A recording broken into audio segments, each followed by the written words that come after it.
Hey guys, before we start this episode, I wanted to talk to you about Type 1 Lifting. So, Type 1 Lifting is a clothing line that proceeds of the shirts and tanks and everything else goes to the Children's Diabetes Foundation. So, this all came about with me and seeing a 5-year-old girl in the emergency department that had new onset of diabetes. So, just take a look at the website. It's www.type1lifting.com. So just check it out. If you don't buy anything, that's perfectly fine.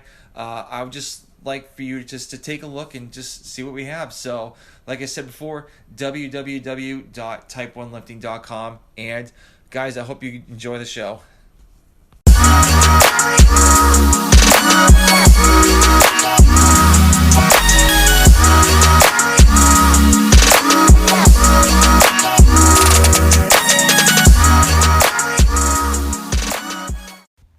All right, everybody, another episode of the Type 1 Lifting Podcast coming at you. I have a very good friend of mine. We've known each other for quite a while, through my wife. So, Mark Worcester, how's everything going? Oh, man, it's going so good, and I'm so happy to be here with you right now. Yeah, We're going to have fun. Oh, I can't wait. So the main focus I wanted to get you on there is because you're a CBD nurse, and I have no clue what CBD is all about. So the first question is, how did you get into nursing, and how did you get into CBD nursing? How I get into nursing and how I get into CBD is the same story. I fell in love. Swear to God, I fell in love with a nurse back in the late 2000s, and I really loved her job. And I was running a company that I had founded a while back, and she would come home and tell me about her job, and I'm like, that is really cool. That's really a meaningful job. And I decided, well, you know what? I think maybe if I'm ever going to make a transition out of what I'm doing, maybe I get into nursing.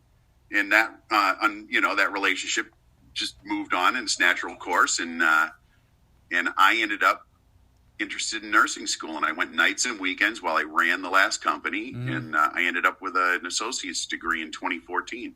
Nice. So where'd you get your associate's degree at?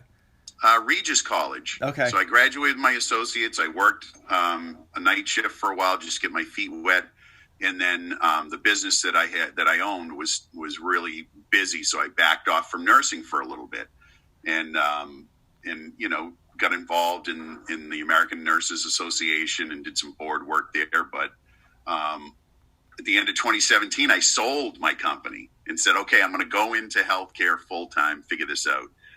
And I fell in love again. Oh, this is a great, everything good happens to me when I fall in love with a woman. So I fell in love with this amazing entrepreneur in Brooklyn, New York. And she had a CBD company. Now, dude, I'm cannabis agnostic till that point. I went in the Marines when I was 17 and my cannabis use stopped, right? So that was it. No. And CBD comes from cannabis. So I had no interest. I didn't care if you did, but I didn't do it. And then, she had this company and I started to dig in, didn't know what I was going to do with my nursing degree. And the more I dove into it, into what really the cannabis plant is able to provide as far as medicine and healing, I was just blown away. And that was it. I've been, full steam ahead and advocate since then. Mm-hmm. Now, a lot of the doctors and nurses kind of are still kind of poo-pooing it, the whole myth of the CBD. You think so? How do you get them to learn more about the CBD and kind of almost not buy in, but almost believe or buy in on CBD? Yeah, here's the thing. I equate it to this. Back when the world was flat, everybody thought it was flat, believed it. And then Magellan came around for the other side, and all of a sudden there was evidence that it wasn't flat. Everybody didn't say right then, oh my gosh, you're right, it's round. It took time after that, I'm sure, for people to kind of get that conversation going. And that's, I think, where we're at with CBD and cannabis in general as a medicine. It's just continuing the conversation and showing the evidence that's been, it's been 50 years of research. And it's out there if you're really looking for it. You're fighting that and the stigma that the government has laid on it for 80 years. So there's, it's been a battle to kind of get everybody friendly with the idea that it's actually a good thing. Yeah, yeah, Yeah. I think I remember in your book it said that like back in the day it was legalized, and then Yeah. all of a sudden something happened and they made it illegal to with marijuana. Yeah, it was an ugly story. Yeah, and it was used as a medicine for thousands and thousands of years. And in the United States, it was actually in the book of legitimate drugs that physicians would use. So up until 1937, physicians used cannabis as a medicine. It was just part of what they used very effectively. And actually, the American Medical Association testified before Congress in 1937 and said, this is crazy to make it illegal. You're going to kill research. And it's, we think that it's a powerful medicine. And, they were overruled because of politics. That's insane. So I know. Well, some things never change. Politics rules the day. No, it's annoying. I can't stand it. It just. I know. I get crazy about it. I'm trying to watch YouTube videos or something, and all of a sudden, like a political ad comes on, and I'm like, enough. I can't take it, man. I don't want to see it. I don't watch TV. I gave it up. Like I don't watch TV, and part of that reason that I just can't handle one more commercial. Yeah, exactly. Especially a political ad. Yeah. So how long have you been a CBD nurse? So I've been in cannabis nursing since beginning of 2018. Okay, all right. And I've traveled the world, legitimately traveled the world, going to medical marijuana conferences, learning about CBD, learning about cannabis in general, listening to the latest research, and really just a deep dive because I never do anything halfway, and this is something I'm passionate about. Yeah. So what have you seen from 2018 to now? Like that was different back then. Like obviously it boomed a little bit because a couple companies went public and whatnot. So like what have you seen? What have you seen like the biggest explosion from it? I've just seen such a boom in the product, right? So the product's everywhere. Mm-hmm. And there are a lot of people making claims that they just shouldn't be making because frankly, there's a lot of stuff that we still don't know because my God, we're just so complex, right? Yeah. We're complex human beings. Stuff happens in our bodies we really don't know. It's why it's the practice of medicine. But what we do know so far is that CBD is effective and safe. So, it's like, well, why not try it? Yeah. I mean, we let people buy pet rocks back in the day. They spent good hard-earned money to buy a freaking rock. Okay. I think it's okay that somebody might want to buy this extract that could be very healthy for them, right? Yeah. You should be allowed to. Oh, of course. Yeah. And so how do they extract the CBD part from not getting the THC involved into the oils? Mm-hmm. So how does that work? So in 2014 they had the pilot hemp program, and that allowed a certain number of growers to start to grow hemp again. Now hemp is a cannabis plant, but it's a cannabis plant that has a very low THC content, a very high CBD content. And there's industrial hemp and there's another strain of hemp. The industrial hemp is what they grow for cloth. They made sails back in the day, paper. It's very, very tall and very solid and rugged. And that's not what they grow for CBD. They grow the smaller variety. And so what they do is they take the buds, like any cannabis plant. That's where all the chemical components are really centered or within the bud. And they'll take that and they'll put it through an extraction process, and they'll actually pull out all of the different chemical components. And so, by law, these hemp growers have to grow a variety of hemp that has 0.3% or below THC content. Mm-hmm. So there's still a lot of issues with, law enforcement and the DEA getting super focused on whether this hemp plant that's being harvested is below 0.3% THC. Mm-hmm. It's just mind-boggling how much money they spend on this stupidity. But anyway, yeah. So you extract it. And you know what? Let's say that a hemp grower grows a plant that has 0.5% THC. Well, during the extraction process, they can pull that extra THC off. As a matter of fact, you'll see that there are full spectrum products and there are broad spectrum products, right? Yep. Full spectrum has that 0.3% THC. Broad spectrum does not, because they just, during the extraction process, pulled the THC out. Mm-hmm. And that's good for people who are going to be tested, right? Truck drivers, law enforcement, nurses, healthcare workers, they're going to be tested, and their job will be on the line if they have any THC at all. Yeah. Yeah. Right. So with the with the CBD oil or whatever, like the drops. Yeah. So I've actually heard from other people that the clearer the actual fluid is, the better it is, or more like, reliable it is. So is that true?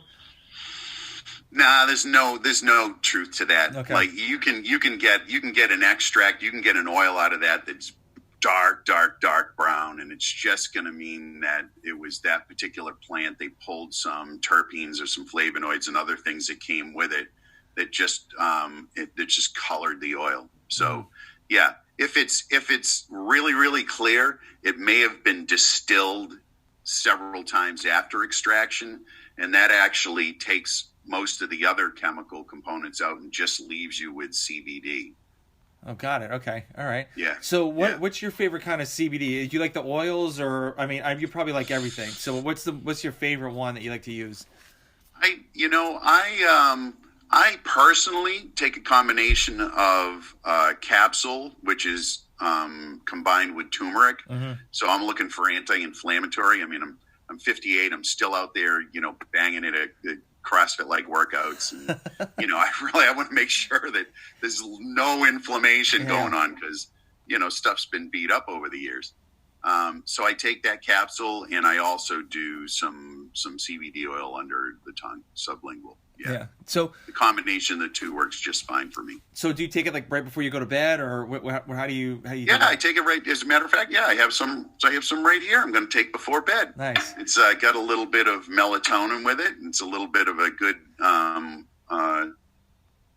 combination that I just sleep like a baby. Yeah, I've actually heard somebody say they use magnesium and a CBD pill to actually make them fall into deep sleep and feel more relaxed. Hey, everybody's got their thing that'll work for them. Yeah. And I think that's one thing that people have to understand. They go out and they try a CBD oil and it doesn't work for them.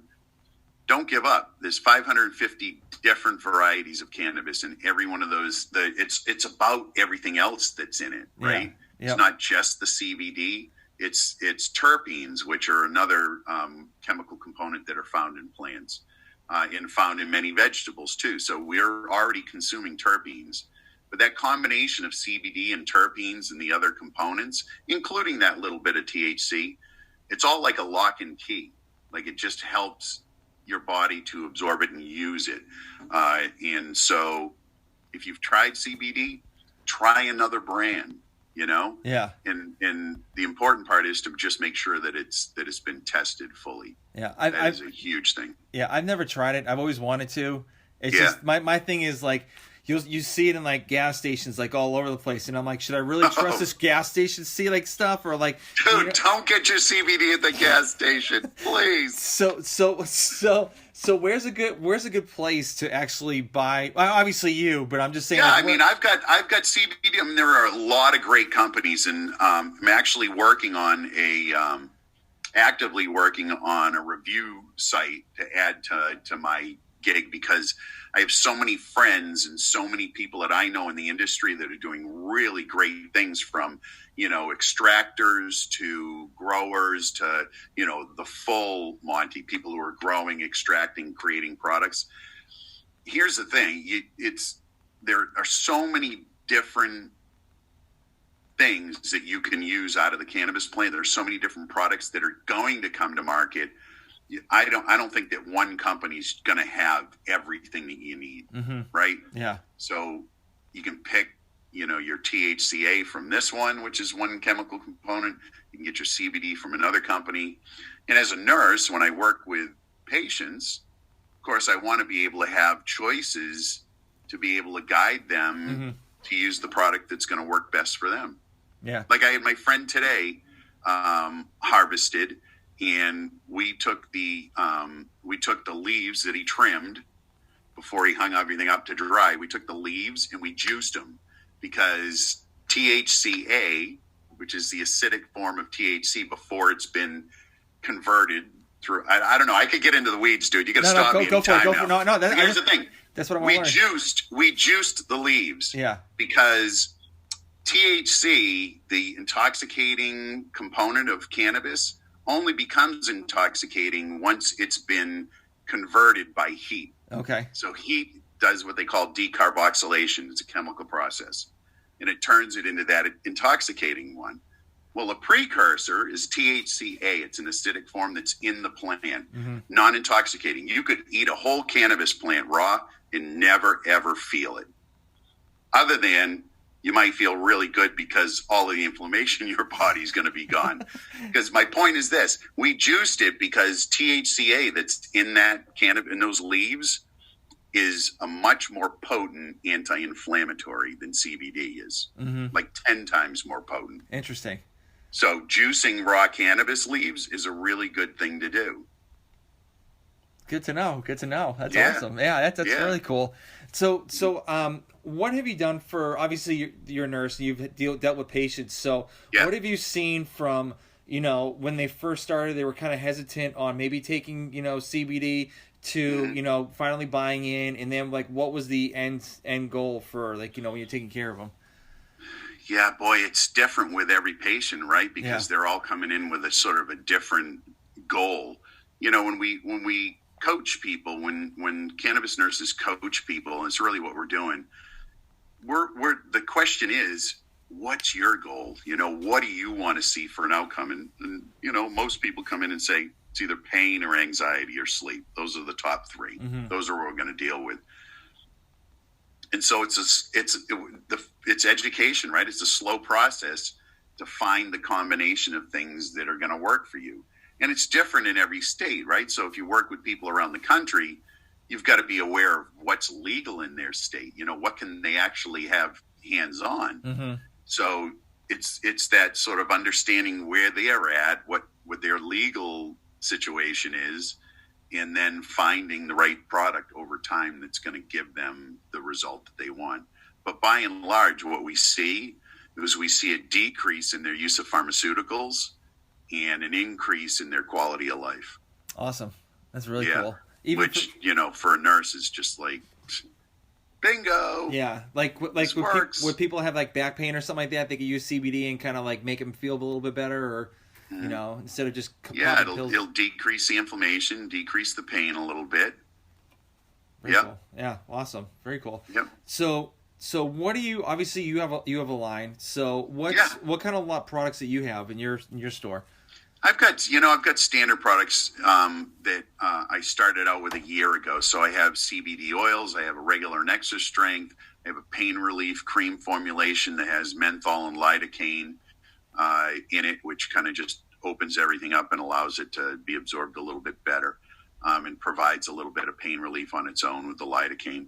And I have a personal lubricant. So I have an all-natural organic coconut oil CBD lubricant, which I think is fabulous. Everybody loves it. It's all health, happiness, cannabis, and that's all wrapped up in one product right there.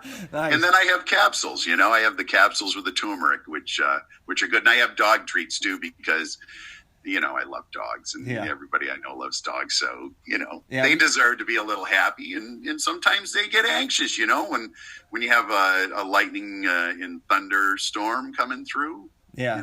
Well, I remember you gave us some CBD stuff for our dog, because he was like spazzing out. He was barking all over the place. And like when he started eating it, he got like super mellow, super relaxed. And granted, he's like 15 years old, so he's going to sleep a lot. So he was just like completely relaxed. And it was like, totally. I was like, okay, all right. He's just chilled out. And Sarah's like, is he okay? And I'm like, yeah, he's fine. Just leave him alone. He's fine. Yeah. It's just you're not used to not hearing the barking. Yeah, exactly. Right. It was great.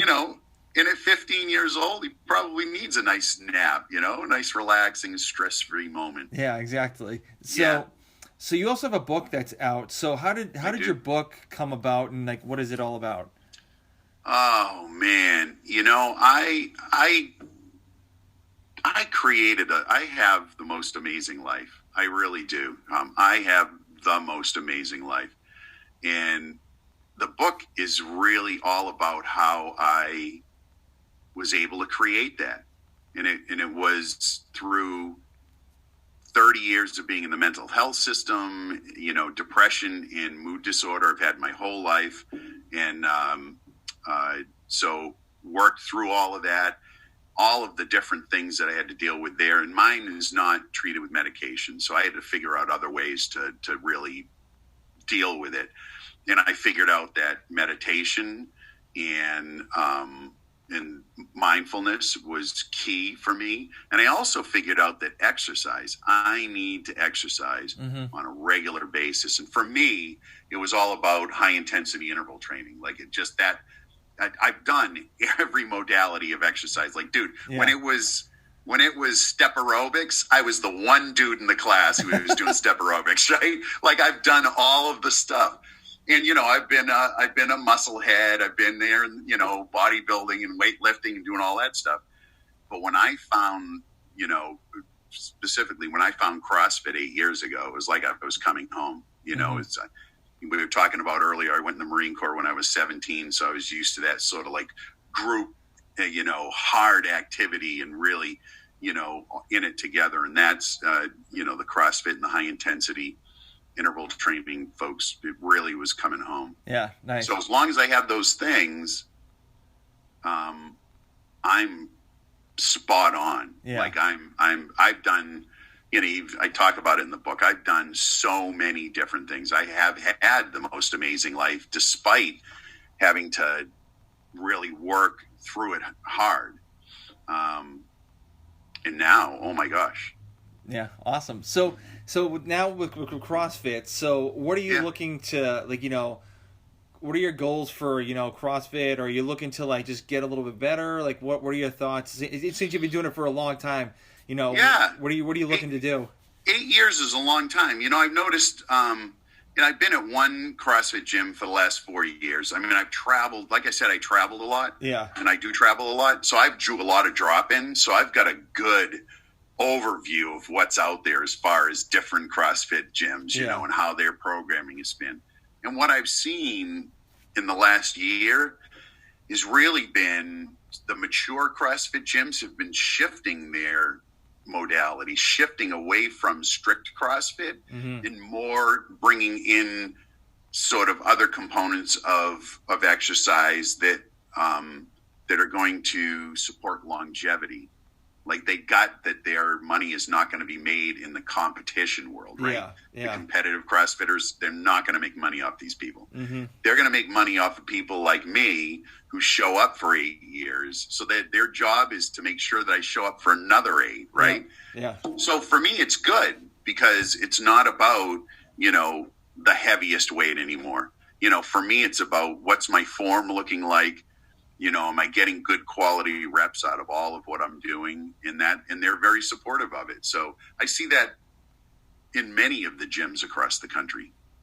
Yeah. I mean, I'm still I feel like I'm still young, even though I'm going to be 41. Dude, you are. Well, I'm going to be 41 and I'll be 41 on the 25th of September. So it's like, I know. Just a kid. So I still want to lift heavy. I still want to and I'm very grateful. I've been doing comp train for quite a while. So I've been my numbers just went through the roof from a year ago. So, and I'm almost to the point I'm okay, at the numbers I'm at right now, is it really worth it to go up even higher? Yeah. Or is it just good just to stay, just to keep at that level and then occasionally hit that number and you just keep on chugging through? So I don't know, man. You're at a point where you can still, 41 is still young enough to be banging it hard. You could be out there doing it. For me, it's not worth it. I'm not going to be able to operate at that level. Just not going to be able to. Yeah. So, so when you first started CrossFit, where you're all right, I want you're all in full throttle or and when was that? All in, full throttle, climb the rope to the top, ring the bell. Yeah. Oh, yeah. Handstand push-ups. Let's go. Come on. So when did you realize, this is not really a good option for me to go full throttle all the time? It was probably 4 years ago.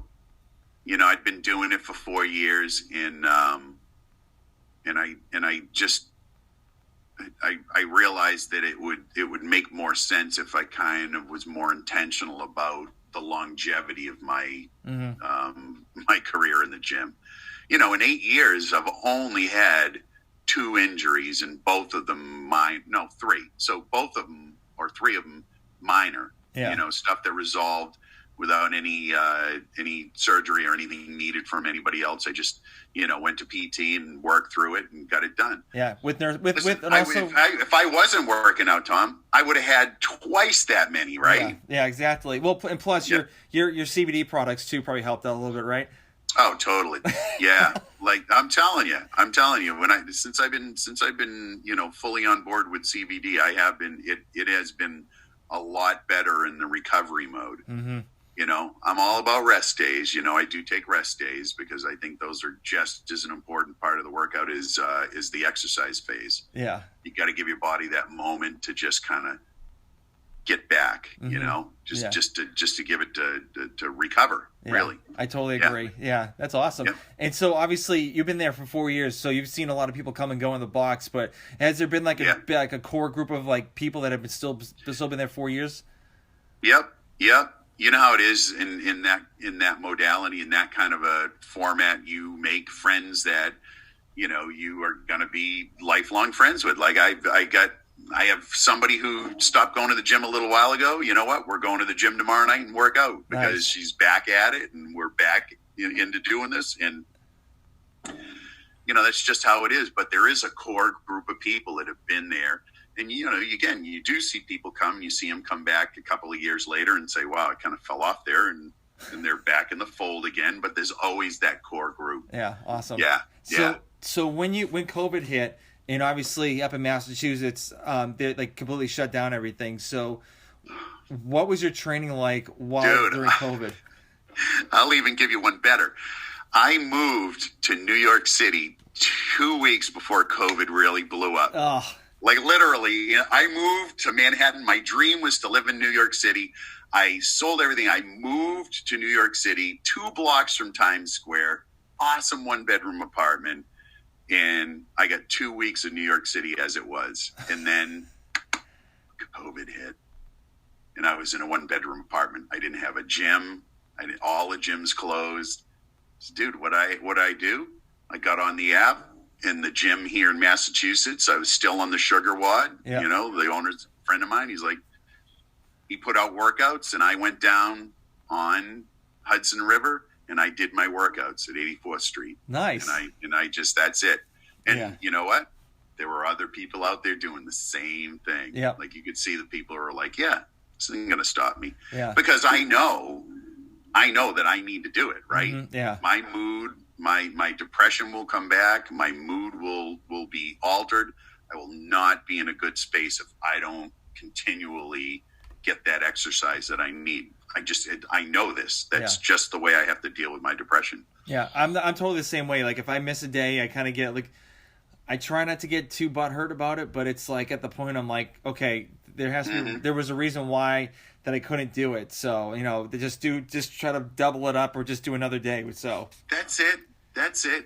Yeah, man. Same here. Like today, I didn't get a chance to go. I'm feeling a little bit. But you know what? Tomorrow night, I'm there. I've already got my workout partner. We're going to be there. It's going to be good. And yeah, I'm psyched. I'm ready. Nice. So are you like an afternoon guy or like a morning guy, or a little bit of both?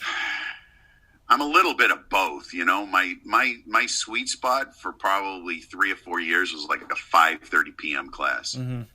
So I'd be able to wind down before I had to go to bed. I really don't like to work out anytime after 6 o'clock because I get so fired up from the workout. Yeah. That I find it hard to kind of slow down in time. And I'm a morning guy. I love to get up at 5 a.m. I love to be just get I have a whole routine that I do in the morning, which I go over in the book. So, you know, I have my meditation time and I have my journaling and my reading, and I'm religious about that. Yeah. So, you know, if I'm going to work out, it's going to be like 8 o'clock in the morning, or it's going to be 5:30 at night. Yeah, awesome. Yeah. So with your morning ritual, so I know you said meditating. So what is your meditation like in the morning time for your morning dude. ritual? Here's the thing. Everybody, I'm in a meditation teacher training. It's a 2-year track, so it's like a master's in meditation training. Okay. And it's it's just mind blowing. I've got on to meditation a while ago, and I took a couple of science based seminars, week long seminars, where I would go and I'd go to the facility and stay. In meditation, what it does to your brain in a positive way is just simply amazing. And so here's my message: anybody can meditate. If you think you can't meditate, you should be meditating. You're the one who needs it the most. Yeah. Come on. I swear to God. I mean, it's one point in my mental health career, I was diagnosed with ADHD. Yay. So I got to take some stimulants. They were so good. But it wasn't ADHD. Yeah. But so my point is, everybody's mind races. Everybody has thoughts that that's just the human nature. Mm-hmm. The practice of meditating is just consistently bringing it back to the breath, consistently bringing it back. That's all it is. That is the meditation. So that's what I do. Nice. I bring it back and I let the thoughts go. And then, of course, they come back again and I'm off somewhere else. I have some great thoughts while I'm in meditation. I got to be honest with you. Yeah. I got a notepad now because when I end my meditation, I usually have some pretty juicy tidbits that I can write out, business ideas or whatever. But I bring it back. Mm-hmm. So it's just that practice, right? Yeah. Yeah. And I tell anybody who's listening to this, just figure out a way to meditate. I mean, I've got some stuff coming up that's launching next week, some meditation training stuff. It's so super easy and powerful. Mm-hmm. And yeah. Yeah, everything stems from the brain. Yeah, I need to start meditating. I tried it and I've done it for a little bit, but then it just you fall off the wagon and you forget about it, and then a little while later you're like, oh wait, I still need to do it. And I always hear people meditation's super key, and it's just you know what? I think if you get the science behind it, you're probably like me. Once I got the science behind it and I understood that they literally with functional MRI, which is a tool that is just a godsend in the study of the brain, mm-hmm. and for helping develop new strategies for mental health treatments. Functional MRI conclusively showed that there were structural changes in the brain from meditation in as little as 8 weeks. There's additional gray matter, you're growing new neurons and connections. And I don't know about you, dude, but I've spent a lifetime killing a lot of brain cells. Yeah, so anything I can do to stimulate some new growth, I'm all about it. Yeah. I definitely need to do that. So yeah. So how long did it take you to finally hone in on your meditation, to get really, really good at it? And when I I think it was probably 3 years ago that I just finally took it seriously. I'd had all this training and I did the same thing you did. I tried it for a while, then I fell off because life is busy it was probably 3 years ago. And now, I'm just super intentional about getting in a 15-minute meditation every day. Mm-hmm. And you know what? If I'm regimented and I do it right when I get out of bed, it's the best. It's the best because it's I get up, I pee, I meditate. That's it. That's the routine. And then I can start my day. Then anything else can happen. Yeah. But if I get that on the books at the beginning of the day, it literally changes my whole day. It sets me in the right frame of mind, and it's just amazing. I can't, say enough about it. Mm-hmm. If you want to do one thing that's really going to change your life, get meditation practice. And anybody can do it. Yeah. It's not you're going to step in and, do a 250-pound clean and jerk, you know? I mean, it's just like, it's not that. Yeah. You're going to just like sit still for 5 minutes. Mm-hmm. Literally, that's how I start people off. I start them with a week or two of just sit for 5 minutes. Yeah. Sit with your eyes closed. Yeah. First off, you got to find your place to do it, right? If you've got kids, you've got pets, it might be in your car. Yeah. You may be sneaking out of the house at 5 o'clock in the morning, getting in the car and closing your eyes for 5 minutes. Yeah. You got to find it. Yeah. Me at 5 o'clock in the morning, I'm heading to the gym. So, Dude, just take 15 minutes off the front end of that. Yeah. Yeah. I will. So, yeah. Have you ever tried Have you ever tried those float tanks before? You know what? My wife just sent me a thing for a float tank that I'm going to do when I get home. Okay. Yeah. I've been dying to do it, and I'm really psyched. So now she's found this place that does it local to where we live in Florida. So yeah, really excited. Yeah, because I've heard like some crazy things that like people go and float, and they just like for like 90 minutes or like an hour, they just float in there, and it's completely like soundproof, and it's just like sensory deprivation, man. You're just shutting off, and it's scary for people at first. Yeah, and like I've also heard stories of like people like having bowel movements in the float tank because they're just so relaxed, and it just lets it all go. Out it comes. Yeah, there was a book that I was reading. He was trying to float for the first time, and it's literally said is a $500 fine just for defecating in the float tank. So. Oh yeah, I'm pretty much sure they got to drain the float tank. Yeah. That's not a good situation. Yeah. So have you tried other ways of like meditating with like other, like I don't know, I've heard like ayahuasca or like anything like that or. I recently, as a matter of fact, I'm recruiting nurses. If there are any nurses listening to this, I'm recruiting nurses to do telehealth sessions. I recently got involved with a company that's doing ketamine meditations remotely. Okay. So you get the ketamine prescribed from a dog. You have a telehealth visit with a dog. They prescribe, and you get the ketamine. So I have done some ketamine meditations. Well, what was that like?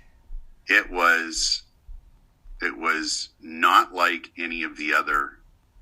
It's not like a psychedelic, like you mentioned, ayahuasca, and the San Pedro, and there's a lot of different ones, right? And the psilocybin mushrooms. There are all of these different things in LSD, and they're looking at them now as being positive tools in treating mental health and depression. You go figure, yeah. So now they're figuring out that, oh my gosh, okay, maybe we have something here. Ketamine is one of those things. Then they're looking at low dose ketamine for treating recurrent depression. Mm-hmm. People who have not had any luck with anything else, they're finding that 6 sessions of ketamine in an hour long, and that's all it lasts, an hour, and you're done. The experience is that you're just disconnected from your body. Mm-hmm. Like you're as relaxed as you will ever be in your life. And that's right. They tell you to go to the bathroom first because you'll be like that guy in the tank. You are super relaxed. Now you can still hear everything that's going on, but you're super relaxed, and then you just have the experience that you have. Very cool. Very cool. Yeah. So you also have a podcast that's out too. So do you guys talk about this stuff as well, or like? Man. I just had Mike Zappy. I had Zappy on, and Zappy is all about psychedelics for expansion of consciousness, of healing the world, and about ketamine. I just had him on for a session, and that should launch in another 2 weeks. Probably another 2 weeks. Mm-hmm. Zappy's session will launch. So I have guests on. Really, it's health, happiness, cannabis. So it's just about everything. Like I have mental health providers. I have the psychedelic people. I have this always somebody interesting stepping on. Yeah. So what have you learned from, because obviously I've had some big hiccups when I first started podcasting to now. So what have you learned from all the episodes that you started recording? I think you're at 48 right now. Yeah. I'm at 48. Yeah. Yep. So what have you learned from when you first started to now? Oh man, it's, I learned just be yourself. Mm-hmm. That's the number one thing. Just be yourself. I'm so super relaxed now whenever I do a podcast session because anything could happen, and that's great because that's the way I live my life. Yeah. Like anything could happen. Mm-hmm. Dude, I got married in 30 days. Did I tell you this? No, you didn't. I got married in August. I knew the girl 30 days. 30 days. Never kissed her, never hugged her, never slept with her. Boom, married. Said I do. She's amazing. Yeah. Oh my God. I think. Oh, Sarah did tell me about you about her. So yeah, couldn't be a better fit. And my wife is awesome. And she was a guest on your podcast, right? She was a guest on my podcast. So maybe you should be careful if you're a guest on somebody's podcast. You never know. You might end up married or something. I don't know. Nah. She's awesome. She's a cannabis nurse as well, and has done a lot of work in the hospice space. So we had a good conversation about cannabis and end of life, which is really, really cool. Very cool. So is she going to be part of the Nurse Mark thing, or does she have her own line, or how's that going to work? She's got her own things going on, and we'll collaborate on some stuff. I mean, it's just amazing. We've got just such a great opportunity to really do what we both want to do, and that's heal the world. I mean, we just want to be. We want to be out there sharing love and healing with everybody. It's really, really what it's about. Very cool. Very cool. So with your podcast, do you think it's a little bit easier now since COVID happened that more people are home and more people are able to do interviews or? Yeah. Okay. So that part's good, but podcast listenership is down because a lot of people listen to podcasts when they're driving on their ride to work. Yep. They're not riding to work now. So it's a little bit different. So I do a lot with video, and I'm going to be doing a lot more with video. So, I think we talked about it earlier. I like this whole thing of Facebook Live and recording it. I just have so much fun interacting with everybody that I might move to just that format and just do the lives and then, save them and edit and throw them on the podcast channels. Yeah, well, that's pretty much what I don't know if you know Gary Vee, but Gary Vee does that too. So he just records stuff about Tea with Gary Vee. He just does a Zoom call with other people and just sends it to his podcast, and it's all right, here you go, and then goes on YouTube. It's here you go. So it's content. It's beautiful. Yeah. So how do you? So speaking of content, how do you spread your content and your podcast to other avenues of social media? Oh, well, I have this great social media person who just posts my stuff in all the different areas, right? She's awesome. That's my wife. Yeah, that's his wife, by the way. She is awesome. She is really fabulous at what she does. A magician almost. And she puts up with me. So that alone, she gets a trophy. Has she got the trophy in the mail yet? Not yet. I meant to mail her a trophy for actually putting up with me for so long. So, we do the regular social media outreach, and I think it's important to kind of work with the guests too, because, they have a whole channel and, a whole group of followers that need to know that this is all going to happen too. So it's important to do that as well. Yeah. So have you ever had any guests that were super nervous and didn't really open up to the conversation? And how did you kind of open them up a little bit to make them more relaxed? Dude, you can't have a conversation with me for very long before you're going to be relaxed. It's just the way it happens because it's nothing to worry about. It's all going to work out fine. Yeah. But I have had guests on that were just wow, I'm really nervous about this. And I start off and I say, listen, whatever happens. We're going to be fine. We're going to just go through this. And once I start the questioning and I get them just like you do, you just ask the questions and you kind of lay it up, It's a little lob over the plate. You give them a nice, easy question, and then, see where it goes. That's why I always tell people, like I said to you before, it's pretty much this podcast is all about you. So you can talk about whatever you want, I just want to learn a couple things and then just go from there. And then, I've had people that have 100,000 followers on Instagram being oh, I'm really nervous. And I'm you'll be fine. I mean, you'll be fine. You've done this before. Yes. I mean, shoot, And I don't know about you, Tom. I love to talk about myself. So if you say, "Hey, come on and talk about yourself," like all day long, dude. Yeah, that's all day long. That's why like I love like trying to get people on here because there's like I've had a couple people they're like I really don't want to do it because I don't like talking about myself, but I'm like okay next, and I'm like that's probably like that's like 1 out of 20 people. Everyone else wants to talk about themselves, so hell yeah, yeah. You know what people like most about me, Tom? What's that? They like my humility. They like that I'm so humble. It's a joke. I love myself. That's part of my book. That's the whole gist of my book is you got to love yourself. Yeah. If you don't love you, how the hell is anybody else ever going to make it? Yeah. Oh, they don't have a chance. Yeah. So what else in the book that you've like kind of haven't really talked about? Oh, boy, there was a lot of stuff. I mean, we talked about the meditation. Yep. We talked about the cannabis and the different uses that you can have. Talked about fitness. Exercise. Yep. We talked about exercise. The thing we didn't talk about, though, is nutrition. And that, you know, people come to the gym and they want to lose weight. That's what a lot of people come to the gym. They're like, I'm going to lose this weight. I'm going to get back to where I was. I'm going to feel good about myself. And, you know, that the gym can definitely do that. But you know what? We both know 75-80% of it is what you're eating, what you're putting in your body. Yep. It really is. And that's the thing. I mean, food is a drug. And, you know, we're wired that dopamine response, that dopamine rush. That's what addiction is all about. It's why we do what we do most of the time is because of that dopamine hit. And you know, in all the apps that we have on our phones, they're all wired to hit that dopamine system. And how many likes did I get on Facebook today?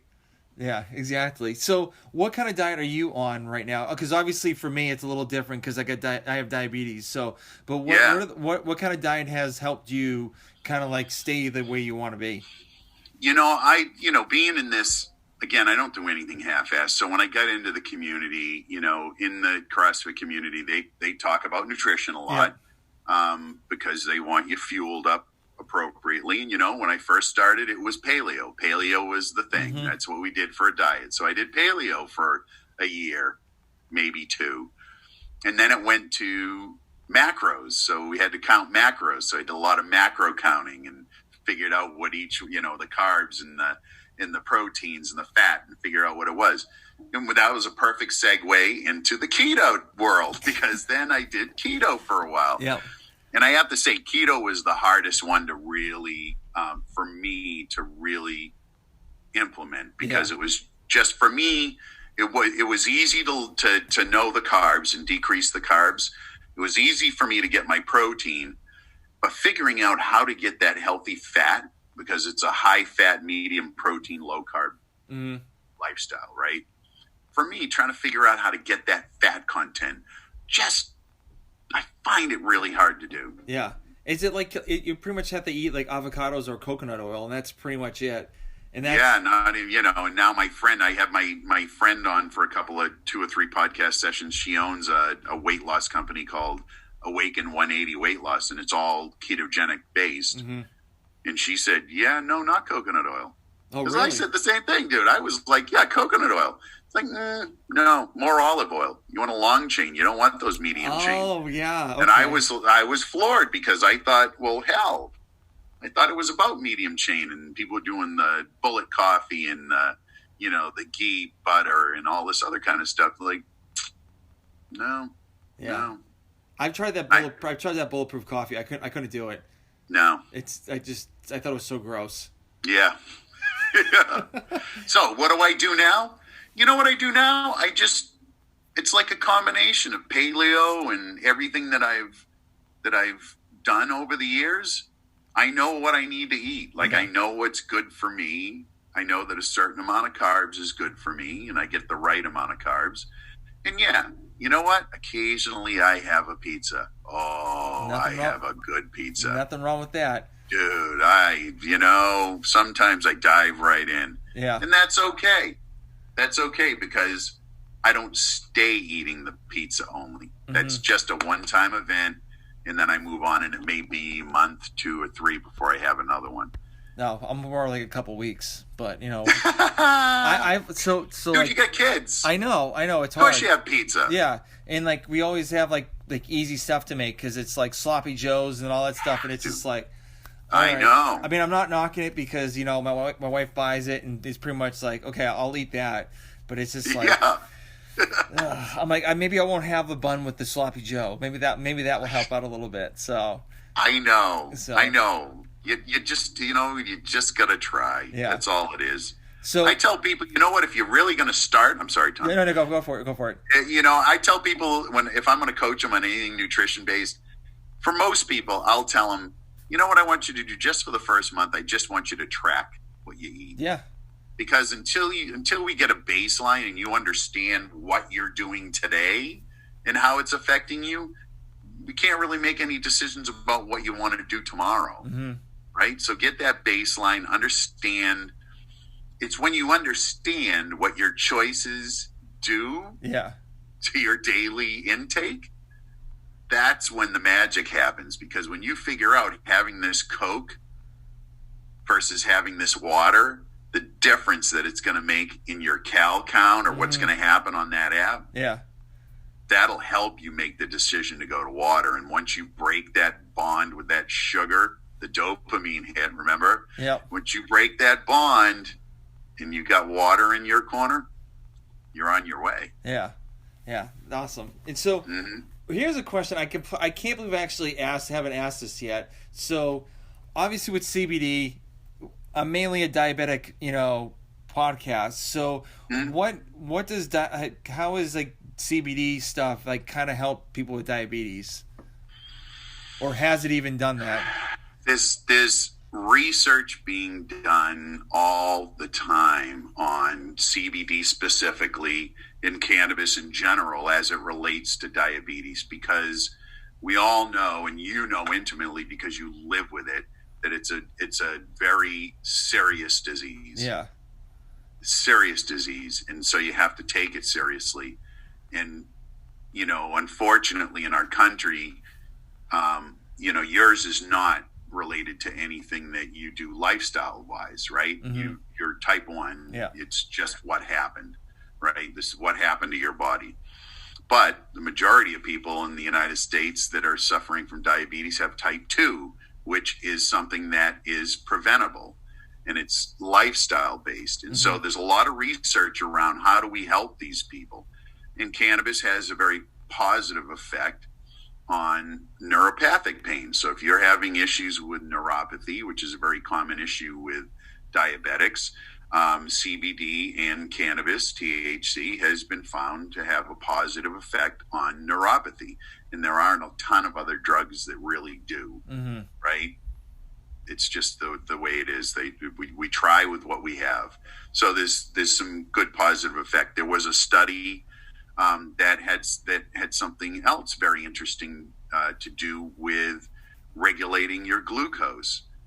So the study showed preliminarily that CBD had a positive effect on your A1C over time, and it had an effect on insulin resistance. Right, which is one of the hallmarks of diabetes is some people develop issues with insulin resistance, and so therefore they can't actually utilize the glucose in their bloodstream because it can never reach the cells. Yeah. There is research still being done, but it's very exciting. We hear a lot about CBD and about cannabis, and there has been a lot of research that's been done. And one of the things, dude, I'll tell you this. I was at a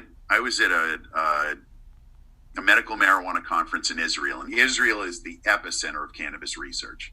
There is not a country out there that has done as much research and as much in-depth deep science research on cannabis and CBD.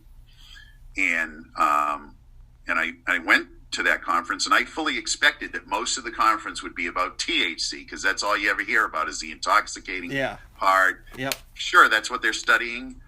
Couldn't have been further from the truth. Almost all of the researchers were researching something to do with CBD. Really cool. because it's safe, non-intoxicating, and it's effective. Yeah. Yeah. Very cool. Yeah. Awesome. So, Yep. so we're getting close to the end. So, couple quick questions.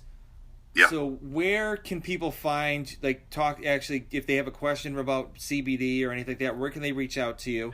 Hit me up on the website at nursemark.co. And I've got Drift set up so you can just type in your question and it's going to ding my phone and we're going to be live chatting. I'll answer whatever questions you got. And you can always email me at nursemark@nursemark.co.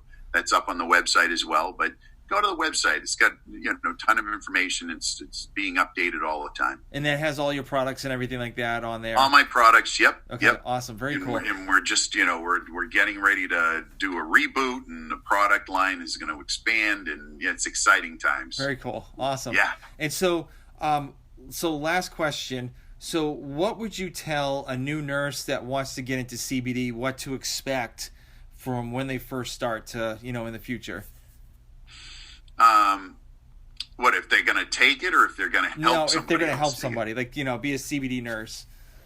Yeah. So if you're going to be a cannabis nurse, there are a ton of great programs out there. I would say that you want to go through one of the training programs, and my friends at Radical Health have a phenomenal training program that I took early on.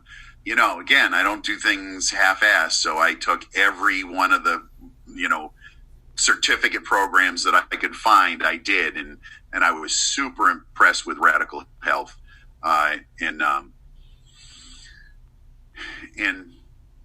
in a master's program in medical cannabis science and therapeutics. So if you really want to make this a career, get a master's in cannabis science. And University of Maryland School of Pharmacy has a 2-year master's program. And it's legit.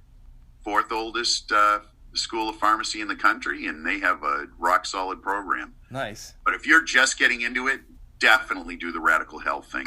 Yeah. All right. Very cool. Yeah. Well, Yeah. Thank you very much for giving your time to talk to me. I really do appreciate it. Dude, I love this. And I learned a lot, and I'm actually literally glad my wife's working on your social media stuff, so I got to meet you. Dude, so, your wife does such a great job. She really does. oh yeah, she works really hard. So Yeah. yeah, And dude, you know what? That's because she's married to a great guy. Oh, so she's appreciate it. super motivated, right, Tom? That's what it is. You inspire her. I don't think I inspire her. I think she kind of does that herself. But so she may look at me and shake her head once in a while, like, "What's wrong with you?" But that's other than inspiration, man. That's Yeah. really. She's shaking her head, saying, "How did I get so lucky?" All right, man. Well, thank you very much for doing this, and I'll All catch right, you later. Tom, all right? thanks. All right.